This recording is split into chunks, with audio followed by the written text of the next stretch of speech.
Hello everyone, सभी को नमस्कार। तो देखिएगा, एक शानदार खुशखबरी आपके लिए है। जो आपकी एमसीआरई 5 में लैब टेक्नीशियन की वैकेंसी आउट की गई थी, आप सभी को पता है, उसमें जो है आपकी पोस्ट बढ़ा दी गई है। इस वीडियो में मेरे भाई दो चीजों पर चर्चा करने वाले हैं। एक तो पोस्ट बढ़ाई गई, वो कहां कहां पोस्ट आपकी बढ़ाई गई है, कितनी पोस्ट बढ़ाई गई। दूसरी चर्चा ये होगी इस वीडियो में कि मेरे भाई अगर आपके पास एक्सपीरियंस नहीं है तो वो लोग अप्लाई कर सकते हैं, कौन कौन सी उनकी पोस्ट है। इसके अलावा आपके कुछ क्वेश्चन है कि जैसे हमारा जो है डिप्लोमा कंप्लीट हो गया है, अभी हमारा एग्जाम का रिजल्ट भी आ गया है, लेकिन अभी हमारे पास सर्टिफिकेट नंबर नहीं आया है, अभी हमारे पास जो है डिप्लोमा नहीं आया है, तो क्या मैं इसके लिए एलिजिबल हूं या नहीं हूं। ऐसे कई सारे आपके छोटे छोटे क्वेश्चंस हैं जिनका मेरे भाई यहां पर आपको जो है आंसर मिलने वाला है इस वीडियो में। तो चलिए इस वीडियो की शुरुआत करते हैं। मेरा नाम है मनीष भाई पटेल, आप सभी का स्वागत करता हूं इस चैनल पर। मेरे भाई अगर चैनल पर पहली बार आए हो तो सब्सक्राइब कर लेना। लैब टेक्नीशियन की यहां पर ऑथेंटिक जो है इंफॉर्मेशन और उसके साथ साथ यहां पर आपकी लैब टेक्नीशियन की शानदार तैयारी करवाई जाती है। मैंने आपको बताया है कि जो एमसीआरई 5 की वैकेंसी आउट की गई थी, लगभग यहां पर आपके जो पद पहले निकाले गए थे वो 2364 थे। 2364 पोस्ट पर वैकेंसी आउट की गई थी और अब यहां पर मेरे भाई 307 पोस्ट क्या की गई हैं, बढ़ा दी गई हैं। यानी आपकी लगभग 2600 पोस्ट यहां पर हो गई हैं, 2600 से ज्यादा। अब हम लोग लैब टेक्नीशियन की कहोगे कि अब लैब टेक्नीशियन के कितने पद यहां पर बढ़ा दिए गए हैं, तो खुशखबरी इसीलिए है। देखो, पहले आपके समथिंग आपकी पोस्ट थी 192 और अब आपकी पोस्ट बढ़ा दी गई है 56। ठीक, कितनी पोस्ट बढ़ा दी गई है? 56 पोस्ट यहां पर जो दूसरी बार में नोटिफिकेशन आया है, अभी नोटिफिकेशन भी आपको दिखाते हैं। 56 पोस्ट आपकी यहां पर क्या की गई है, बढ़ा दी गई है। ठीक, इतनी इंफॉर्मेशन आपको मालूम हो गई। देखिएगा, मैं आपको नोटिफिकेशन पर ले चलता हूं। नोटिफिकेशन यहां पर आप देख सकते हो, ये किस डेट का नोटिफिकेशन है।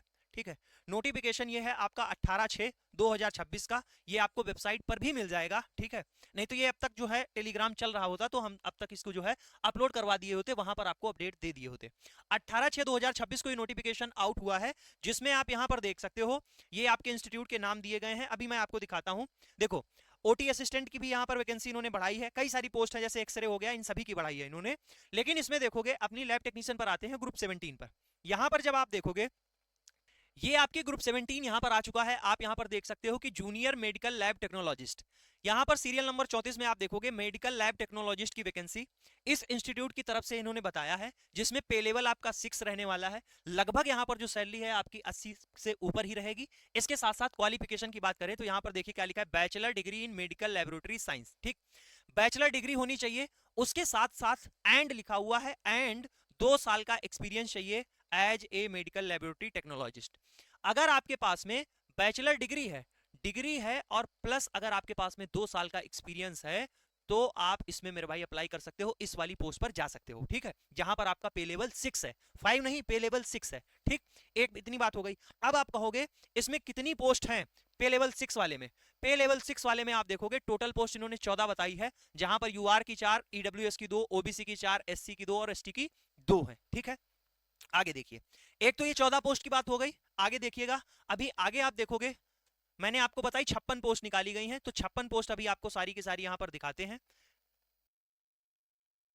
ये देखिएगा, अब यहां पर फिर से आपको दिख रही होगी आपकी मेडिकल लेबोरेटरी टेक्नोलॉजिस्ट। ठीक, जवाहरलाल इंस्टीट्यूट की तरफ से ये वैकेंसी है। यहां पर भी पे लेवल आपका क्या है, 6 है। ठीक है, पे लेवल आपका 6 है, तो इन्होंने यहां पर देखो क्या लिखा हुआ है, आपके पास बैचलर डिग्री होनी चाहिए। बैचलर डिग्री के साथ साथ में इन्होंने क्या मांगा है, एंड लिखा हुआ है। चाहे बैचलर डिग्री आपकी लेबोरेटरी साइंस में हो या लेबोरेटरी टेक्नोलॉजिस्ट में हो, या फिर आपकी जो है बैचलर डिग्री आपकी एमएलटी ब्लड बैंकिंग में हो, तब भी मेरे भाई आप इस वैकेंसी में अप्लाई कर पाओगे। प्लस इन्होंने लिखा है एंड का मतलब क्या है, प्लस। इसके साथ साथ आपके पास में 2 साल का एक्सपीरियंस होना चाहिए। ठीक, पे लेवल जिनका 6 है उसमें डिग्री और प्लस 2 साल का एक्सपीरियंस मांगा है। इसमें भी मेरे भाई यहां पर आप देखोगे कितनी इन्होंने पोस्ट निकाली है, इन्होंने पोस्ट निकाली है 16। ठीक, कितनी पोस्ट निकाली है, 16 पोस्ट यहां पर इन्होंने आउट की है। यूआर की 4 है, ईडब्ल्यूएस की 1 है, ओबीसी की 4 है, एससी की 3 है और एसटी की 3 है। ठीक है, ये तो हो गई आपकी लेवल 6 वाली। अभी आप कहोगे कि बिना एक्सपीरियंस वाली भी निकाली गई है, तो हाँ मेरे भाई यहां पर बिना एक्सपीरियंस वाली भी हैं, उनको भी देख लो। फिर देखिएगा, ग्रुप 17 के लिए फिर से आपकी लेबोरेटरी टेक्नीशियन की, यहां पर देखो एक वैकेंसी ऐसी है जिसमें आपका मेरे भाई क्या है, पे लेवल 7 है। समझ रहे हो, लाख रुपए सैलरी। पे लेवल यहां पर 7 इन्होंने बताया है। देखो, सीनियर टेक्नीशियन की है, एम्स बठिंडा में है, पे लेवल इसका 7 है। अगर जिसके पास में बीएससी इन मेडिकल टेक्नोलॉजी, यानी उसके पास में डिग्री है, उन्होंने बीएससी कर रखा है मेडिकल लैब टेक्नोलॉजी से, उसके साथ साथ में अगर आपके पास में 10 साल का एक्सपीरियंस है। ठीक, बीएससी एमएलटी है अगर आपका इस फील्ड में है, और प्लस अगर आपके पास में 10 साल का एक्सपीरियंस है, तो पे लेवल 7 पर आप जा सकते हो। 1 लाख रुपए से ऊपर ऊपर यहां पर आपको सैलरी देखने को मिल जाएगी। इसके बाद में देखिएगा टेक्नीशियन लेबोरेटरी। ठीक है, इसके बाद क्या है, टेक्नीशियन लेबोरेटरी एम्स बठिंडा में है, 30 साल यहां पर एज लिमिट मांगी गई है, पे लेवल इसका 6 है। इसमें इन्होंने बैचलर डिग्री मांगी है मेडिकल लेबोरेटरी टेक्नोलॉजी में या फिर साइंस में। इसके साथ साथ इन्होंने क्या मांगा है, with 2 year relevant experience in the laboratory attached with the minimum 100 hospital bed। पे लेवल 6 है तो आप यहां पर समझ सकते हो डिग्री प्लस 2 साल का यहां पर एक्सपीरियंस मांगा है, और वो 2 साल का जो एक्सपीरियंस है वो आपका जो हॉस्पिटल है वो 100 बेड का मिनिमम होना चाहिए, रजिस्टर्ड होना चाहिए, ठीक है। अब आइए पे लेवल 5 पर। पे लेवल 5 पर यहां पर जब भी आप देखोगे तो जूनियर मेडिकल लैब टेक्नोलॉजिस्ट की वैकेंसी है। एज ग्रुप यहां पर 18 से 27 साल के बीच में आपका होना चाहिए। जो यहां पर पे लेवल है ये आपका 5 है, लगभग आपकी यहां पर 50 से 55 हजार सैलरी रहती है। इसमें इन्होंने मांगा है 10+2 आपका साइंस सब्जेक्ट से होना चाहिए, 2 साल का आपका जो है डिप्लोमा होना चाहिए, एंड विद, और साथ में क्या चाहिए, साथ में 1 साल का एक्सपीरियंस चाहिए, वो भी हॉस्पिटल का जो 100 बेड का होना चाहिए, ठीक। क्या बताया, जो ये पे लेवल 5 की है तो इसमें मेरे भाई 12th पास आप होंगे, प्लस आपके पास में क्या होना चाहिए, 2 साल का डिप्लोमा हो चलेगा, और प्लस आपके पास में 1 साल का एक्सपीरियंस हो, ठीक है। 1 साल का एक्सपीरियंस हो, आप इस वैकेंसी के लिए अप्लाई कर सकते हैं। उसके साथ साथ आर या फिर वो लोग भी इस वैकेंसी के लिए जा सकते हैं जिनका 10+2 साइंस सब्जेक्ट से है, एंड उन्होंने क्या कर रखा है, बीएससी एमएलटी अगर आपने कर रखा है तब भी आप इसमें जा सकते हैं, आपको तब एक्सपीरियंस की जरूरत नहीं है। यानी 12th पास है और अगर आपके पास में बीएमएलटी है तो आप इसमें जा सकते हैं, आपको तब एक्सपीरियंस की जरूरत नहीं है, ठीक। अभी इनकी पोस्ट के बारे में बताएंगे कितनी कितनी यहां पर वैकेंसी है, पहले आगे देखते जाइएगा। अब ये है आपके पास में लैब अटेंडेंट ग्रेड सेकंड की वैकेंसी, एम्स बठिंडा में है। 18 से 27 साल के बीच में अगर आपकी उम्र है तो आप इसमें अप्लाई कर पाएंगे। यहां पर पे लेवल 2 रहता है, लगभग आपकी 35,000 प्लस यहां पर जो है आपको सैलरी देखने को मिलती है। 10+2 आपका साइंस से होना चाहिए, diploma in medical lab technology, 12 पास है, डिप्लोमा है आपके पास में, आप इस वैकेंसी के लिए जा सकते हैं, आप इसमें अप्लाई कर सकते हैं, कोई दिक्कत की बात नहीं है। साथ में इन्होंने डिजायरेबल लिखा है। अब डिजायरेबल का मतलब यह होता है कि इस पोस्ट पर दावेदारी जिसके पास में 2 साल का एक्सपीरियंस है वो भी इस पर ठोक सकता है, ठीक है। तो इसका मतलब ये नहीं है कि मेरे पास एक्सपीरियंस नहीं है तो मैं इस वैकेंसी पर नहीं जा सकता हूं। पे लेवल 2 आप देख सकते हो, ये ग्रेड सेकंड की वैकेंसी है लैब अटेंडेंट की, तो इस पर आप जा सकते हो। इसके लिए जहां जहां पर डिजायरेबल लिखा है, तो डिजायरेबल में क्या होता है, डिजायरेबल में ये होता है कि समकक्ष वाला जिसके पास मान लीजिए 2 साल का एक्सपीरियंस है वो भी आपके साथ में बैठेगा, अगर उसने अच्छा परफॉर्म किया तो सीट उसको मिलेगी, ठीक है। इतनी बात हो गई। अब देखिए यहां पर पोस्ट की बात करते हैं, कितनी कितनी पोस्ट यहां पर हैं। देखो पोस्ट की बात करोगे तो सीनियर जो टेक्नीशियन की थी पे लेवल जिसका 7 था, यहां पर टोटल 6 वैकेंसी हैं। जो आपकी टेक्नीशियन लेबोरेटरी एम्स बठिंडा में थी जिसका पे लेवल 5 था, उसकी 5, पे लेवल 6 था इसका, इसमें 5 वैकेंसी हैं। और जूनियर मेडिकल लैब टेक्नोलॉजिस्ट की 11 वैकेंसी हैं, जूनियर मेडिकल लैब टेक्नोलॉजिस्ट की 11 वैकेंसी हैं, और लैब अटेंडेंट ग्रेड सेकंड की यहां पर 4 वैकेंसी हैं। जिनके पास में डिप्लोमा मतलब आप जिनके पास में आपका कहते हैं एक्सपीरियंस नहीं है, 4 वैकेंसी ये हैं आपकी, और जिनके पास में 1 साल का एक्सपीरियंस है उनके पास में 11 वैकेंसी है, और जिनके पास में डिग्री है और एक्सपीरियंस है उनकी 5 वैकेंसी है इस वाले में। इससे पहले भी ऐसे वैकेंसी थी, ठीक है। तो यहां पर मैंने आपको बताया इतनी ही वैकेंसी है मेडिकल रिकॉर्ड टेक्नीशियन, ये सारी यहां पर दी है इन्होंने। अब इतनी बात हो गई, इतना तो आप समझ गए होंगे कि यहां पर आपकी 56 पोस्ट पर वैकेंसी बढ़ा दी गई है। तो आप यहां पर समझ सकते हो कि मौका आपके पास में और बेहतरीन हो गया है। आज देखोगे 20 तारीख है, आज की डेट से लेकर आपके पास में अभी जो है 25 से 27 के बीच में पेपर है, तो यानी लगभग आपके पास में 35 दिन है, ठीक। पूरे के पूरे 35 दिन हैं, इन 35 दिनों में आप बेहतरीन तैयारी कर सकते हो। इतनी बात हो गई। अब मैंने आपको बताया आपके कुछ डाउट हैं, जो आपके डाउट हैं उन डाउट को यहां पर देख लेते हैं, ठीक है। डाउट आपके क्या क्या है, क्या क्या क्वेश्चन है उसको यहां पर देखते हैं। एक ये सीआरई के ही रिप्लाई है, ठीक, मेरे रिप्लाई नहीं है, ये सीआरई की ऑफिशियल वेबसाइट पे नोटिस मिल जाएगा, उसी के ये रिप्लाई है। जैसे कोई कहता है कि सीआरई क्या है उसके बारे में यहां सब दिया है, उस पर बात नहीं करेंगे। देखो जो मेन मेन चीजें हैं हम लोग उस पर बात करते हैं। जैसे आपको लेकर है कोई, अगर आपका कंफ्यूजन है कि आप 1 से 2 एप्लीकेशन पे फॉर्म डाल सकते हैं कि नहीं, तो मेरे भाई हाँ बिल्कुल डाल सकते हैं, लेकिन उसकी आपको फीस देनी पड़ेगी। जैसे किसी पोस्ट के लिए 3,000 है, दूसरी वाली पोस्ट के लिए मान लीजिए 2400 है, तो आपको उतनी फीस देनी पड़ेगी, ठीक। इसके बाद में इन्होंने ये आपका क्वेश्चन हो गया। इसके बाद में क्या लिखा हुआ है, डेट के लिए देखो मैं आपको बता देता हूं, ठीक। सबसे बड़ी दिक्कत क्या है, सबसे बड़ा क्वेश्चन ये है कि what is the crucial date for determining eligibility. मैंने आपको बताया कई सारे बच्चे ऐसे हैं जो कह रहे हैं कि हमारा डिप्लोमा कंप्लीट हो गया, हमारा डिग्री कंप्लीट हो गया, रिजल्ट आ गया है, ठीक। जैसे 3rd ईयर में है, 2nd ईयर में थे, उनका जो है पास होकर उनका रिजल्ट आ गया है। अभी उनके पास में क्या है, ना डिप्लोमा आया है, या जो डिग्री है ना वो डिग्री आई है, ना ही उनका जो है रजिस्ट्रेशन हुआ है। तो आप जो है, तो आप कह रहे हो कि मैं इस वैकेंसी के लिए एलिजिबल हूं या नहीं हूं। इन्होंने साफ साफ लिख रखा है, ये वाला रिप्लाई देखिए लिखा है, unless otherwise specifically mentioned, the crucial date for determining eligibility, age, qualification, experience shall be closing date of online registration. मतलब जो आपकी एलिजिबिलिटी है, यानी आपके पास में डिप्लोमा होना चाहिए, आपके पास में सर्टिफिकेट होना चाहिए, ठीक है, आपका कंप्लीट तो है, आपका अभी सर्टिफिकेट नंबर नहीं आया है, आपका रजिस्ट्रेशन नहीं आया है, कब तक का हो जाए, जो उसकी लास्ट डेट है, यानी जो 3 जुलाई है लास्ट डेट, अगर इससे पहले पहले आ जा रहा है, 3 जुलाई तक ही आ जा रहा है, तब तो आप इस वैकेंसी के लिए एलिजिबल है। अगर 3 जुलाई के बाद आ रहा है तो आप इस वैकेंसी के लिए एलिजिबल नहीं है। इसका कहने का मतलब यह है कि इस वैकेंसी में आप फॉर्म तो डाल सकते हैं, एग्जाम भी दे आएंगे, ठीक है, लेकिन अगर बाई चांस आपका सिलेक्शन होता है तो आपको सिलेक्शन में आपको पोस्ट नहीं दी जाएगी, क्योंकि तब तक आपके पास में सर्टिफिकेट डिप्लोमा नहीं था। ऐसे ही एज की बात करो, एज की बात करो, जैसे 18 से 24 साल के बीच में है, ठीक, 18 से 24 साल के बीच कहीं पर एज मांगी गई है और लास्ट 24 साल है, ठीक, जो 3 जुलाई है, आप 3 जुलाई को, ठीक है, 3 जुलाई को ही आप 25 के हो जाते हो, 3 जुलाई को आप 25 के हो जाते हो, तो मेरे भाई आप इस वैकेंसी के लिए एलिजिबल नहीं रहोगे, ठीक, ये चीज है, समझ रहे हो, लास्ट डेट जो है आपकी, उस लास्ट डेट से पहले पहले आपके पास में एलिजिबिलिटी, जो आप कह रहे हैं कि डिप्लोमा सर्टिफिकेट जो भी है वो सब आपके पास में होना चाहिए। ऐसे ही कह दें कि जो है एक्सपीरियंस, अब एक्सपीरियंस कब से कब तक का हो, अब कहोगे जैसे किसी का रिजल्ट आ गया, अभी रिजल्ट आ गया, अभी उसका सर्टिफिकेट नहीं आया, उसने तुरंत ज्वाइन कर लिया, क्या ज्वाइन कर लिया, उसने तुरंत हॉस्पिटल ज्वाइन कर लिया, और तुरंत हॉस्पिटल ज्वाइन कर लिया है, ठीक, जैसे मान लीजिए उसका जुलाई में एग्जाम होता है, जुलाई में एग्जाम हुआ और जुलाई के बाद मान लो 1 महीने का उसने गैप लिया, अगस्त से जो है लैब को ज्वाइन कर लिया, ठीक, हॉस्पिटल को ज्वाइन कर लिया, अब उसने अगस्त से लेकर अगस्त तक लैब में काम किया, 1 साल उसको हो गया, तो वो सोच रहा है कि हमारे पास 1 साल का एक्सपीरियंस हो गया। गलत हो मेरे भाई।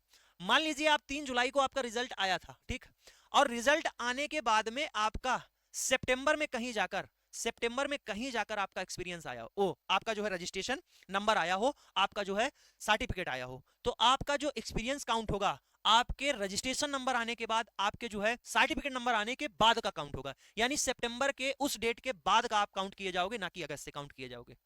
ये चीजें हैं, इनको आपको ध्यान में रखना। अच्छा एक बात बताओ, आपने लैब ज्वाइन कर ली, आपने जो है हॉस्पिटल ज्वाइन कर लिया, आपके पास अगर सर्टिफिकेट नंबर नहीं है, आपके पास में डिप्लोमा नहीं है, तो आप इस चीज के लिए एलिजिबल नहीं हो, आप ये कर ही नहीं सकते एक्सपीरियंस, ठीक है, आप वहां पर प्रैक्टिस ही नहीं कर सकते। तो ये चीज है, इस चीज को आप समझिएगा। इतनी बात आई होप आपको समझ में आ गई होगी, आपका कंफ्यूजन यहां से दूर हो गया होगा कि कब से कब तक का होना चाहिए, ठीक है।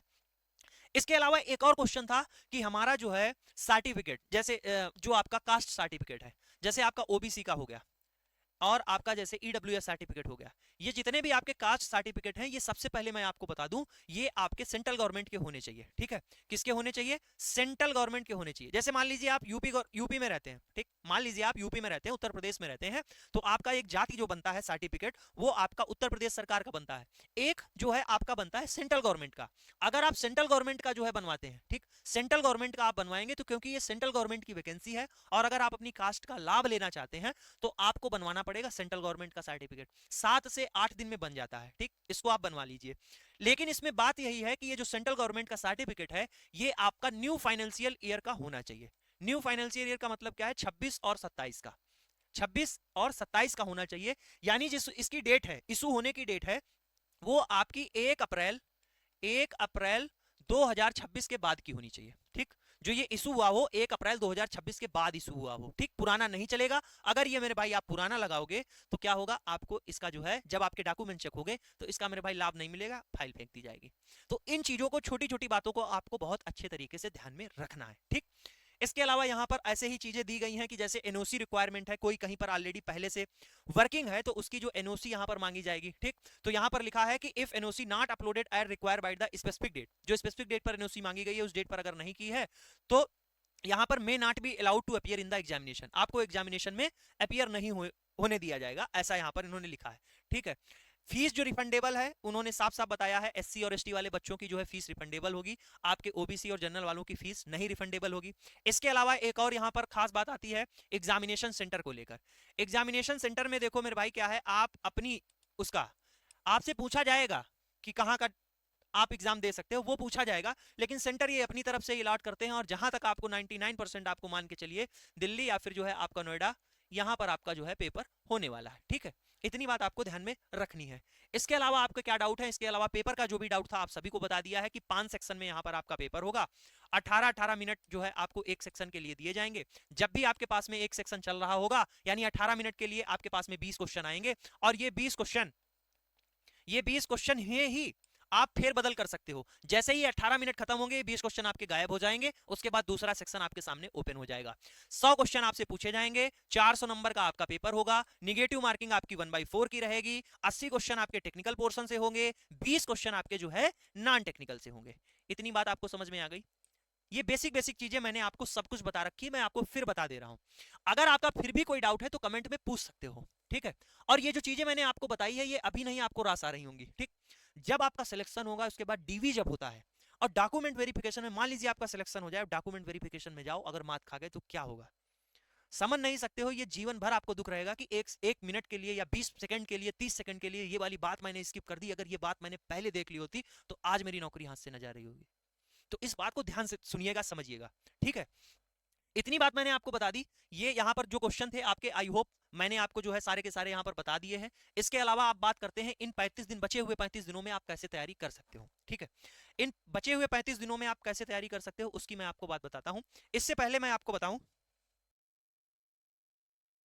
अगर आप अगर आप मेरे भाई इस तरीके से पढ़ना चाहते हो, देखो इस तरीके से पढ़ना चाहते हो, पूरा बैच मतलब पूरा जो है पूरा का पूरा सिलेबस सिर्फ और सिर्फ 15 दिन में खत्म करके उसके बाद में आप बेहतरीन तरीके से इन चीजों को रटना और रिवीजन करना चाहते हो, तो मैं यहां पर आप देखोगे कि इस तरीके से आपके, पहले ये देखिए, ये वन लाइनर फॉर्मेट में यहां पर मैं आपको क्वेश्चन कराता हूं, ठीक है। क्वेश्चन आपकी पीडीएफ देता हूं, उसमें आप देखो ये 5 चैप्टर मैंने एक दिन में करवाए आपके लिए दिए। कार्बोहाइड्रेट, अमीनो एसिड, लिपिड आपका, और न्यूक्लिक एसिड और एंजाइम।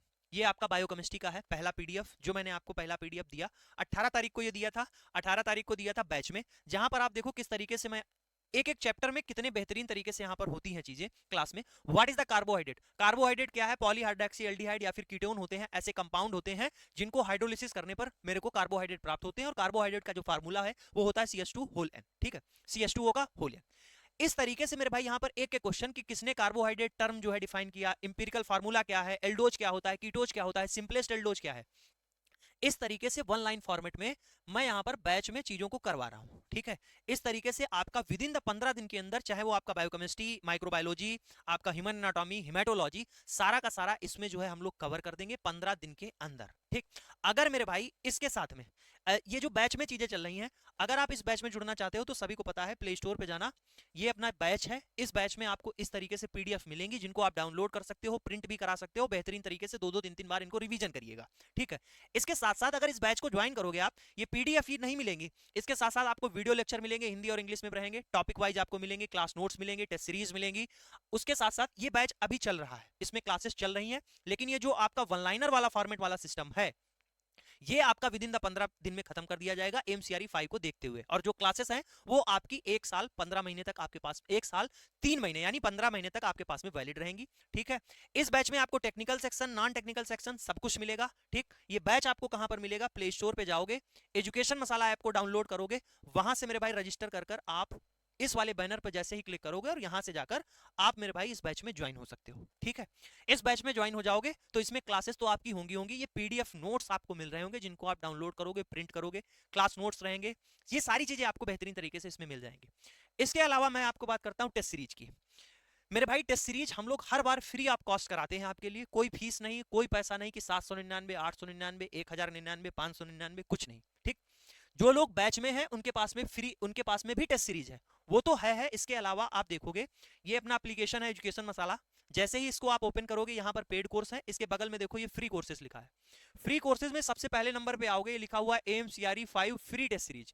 इस पर जैसे ही क्लिक करोगे आप तो यहाँ पर देखोगे आपके सामने टेस्ट ओपन होंगे। डेली आपका टेस्ट होता है, 100 क्वेश्चन इसमें रहते हैं, 80 क्वेश्चन आपके टेक्निकल पोर्शन के और 20 क्वेश्चन नॉन टेक्निकल के इन टेस्ट में पूछे जाते हैं। 4 टेस्ट आपके हो चुके हैं, डेली आपका यहां पर एक टेस्ट फ्री ऑफ कॉस्ट होता है। अब आप कहोगे कि अगर हम बैच में नहीं जुड़ पा रहे हैं, जो नहीं जुड़ पा रहा है, ठीक है, या जो जुड़ भी रहा है, इसके अलावा इन बचे हुए दिनों में कैसे तैयारी करें, तो उसके लिए भी है। तो मैं इतनी बार आपसे कह चुका हूं, आप बैच में हैं या नहीं हैं, कहीं से भी पढ़ रहे हो तो मेरे भाई यहां पर मैंने एक प्लेलिस्ट आपको दी है, अपना यूट्यूब चैनल है मनीष भाई पटेल, इसमें आप प्लेलिस्ट वाले सेक्शन पे जाओगे, पहले नंबर पे ये प्लेलिस्ट जो आपको दी गई है, यहाँ पर 50 लेक्चर हैं। अगर आप डेली 2 लेक्चर करते हो, 3 लेक्चर आप करते हो, तो ये आपके जो है 20 दिन में आपके निपट जाएंगे। 20 दिन में ये लेक्चर आप 2 से 3, 1 घंटे का, 2 घंटे का मुश्किल से आपका ये लेक्चर है, और 2 लेक्चर 3 लेक्चर आप एक दिन में कर सकते हो, 50 लेक्चर आपके हो जाएंगे। 100% गारंटी के साथ मैं आपसे कह रहा हूं कि इन 50 क्लासों से आपके 40 से 45 क्वेश्चन आएंगे, क्योंकि यहां पर हमने प्रीवियस ईयर क्वेश्चन का डिस्कशन किया है, वो भी डिटेल में। ठीक है, एक एक लेक्चर पर आप जाओगे, देखोगे 18,000, 25,000, 30,000, 20,000, 5,000, 15,000 ऐसे ही व्यूज आपको मिलेंगे। बेहतरीन वहां पर लोगों का, बच्चों का रिव्यू होगा कि शानदार तरीके से यहां पर एज इट इज क्वेश्चन आपको देखने को मिल जाएंगे। ठीक है, एग्जाम के पॉइंट ऑफ व्यू से मैं आपको यही चीजें बताता हूं कि जो प्रीवियस ईयर क्वेश्चन होते हैं उनसे ही मैक्सिमम मिलते जुलते क्वेश्चन आपके बनाए जाते हैं। तो आप किसी भी बैच में हैं, कहीं से भी पढ़ रहे हैं, तो आप इन क्लासेस को कर सकते हैं। अगर आप कैपेबल है मेरे भाई बैच लेने के लिए, तो आप जरूर ले लीजिएगा। वहां पर जो पीडीएफ है मैं आपको प्रोवाइड करा रहा हूं, उससे आपका शानदार रिवीजन होगा गारंटी के साथ में। आपका वो कंप्लीट हो जाएगा, यानी आपका एग्जाम हो जाएगा, फिर भी आपके पास में बैच रहेगा। तो आने वाली वैकेंसियों के लिए वहां पर आपकी डिटेल थ्योरी क्लासेस भी उस बैच में चलती रहेंगी। ठीक है, तो मेरे भाई ये तो बात हो गई आपकी इसकी। इसके साथ साथ हम लोग जो है क्लासेस यूट्यूब पर कर रहे हैं। जो हमने 3 लैब की क्लासेस यहां पर कर ली है, एक आपकी हिस्टो की कर ली है कंप्लीट, एक साइटो की कर ली है कंप्लीट, प्रीवियस यहां पर जो है क्वेश्चंस किए बहुत शानदार डीप थ्योरी के साथ में, और आपकी एक हिमैट की कर ली है, जिसमें हेमेटोलॉजी में 11,000 लोगों ने देख रखा है, आपका जो है हिस्टो में 10,000 लोगों ने, ऐसे ही साइटो में आपका जो है 7,000 लोगों ने देख रखा है इन क्लासेस को। तो अब इसके बाद में हम लोग बायोकेमिस्ट्री, ब्लड बैंक और माइक्रोबायोलॉजी 3 ही आपकी लैब बची हैं जिनको हम करा देंगे। बसता है आपका नॉन टेक्निकल। तो आप हमारे व्हाट्सएप चैनल के साथ में जुड़ जाइएगा, डिस्क्रिप्शन बॉक्स में व्हाट्सएप का चैनल दिया गया है, वहां पर हम आपको डेली टास्क के हिसाब से वीडियो लेक्चर की लिंक प्रोवाइड करते हैं, जिससे आप डेली रूटीन में उन चीजों को पढ़ सकें। तो आप डेली टेस्ट दीजिएगा। आप मेरे भाई यूट्यूब पर जो क्लासेस हैं, प्लेलिस्ट है, उसको आप कंप्लीट कीजिएगा। आप जो है डेली टेस्ट सीरीज दीजिएगा। बस 30 दिन ही आपको इन चीजों को फॉलो करना है। कोई भी आपका डाउट है, कोई भी आपका कंफ्यूजन है, तो आप कमेंट बॉक्स में पूछ सकते हैं। आपको 9 बजे यहां पर जो आपकी क्लास है बेहतरीन तरीके से डिटेल एक्सप्लेनेशन के साथ में आपको मिल जाएगी। चैनल पर मेरे भाई पहली बार अगर आए हो तो आप सब्सक्राइब कर लीजिएगा। मिलते हैं नेक्स्ट क्लास में, तब तक के लिए जय हिंद।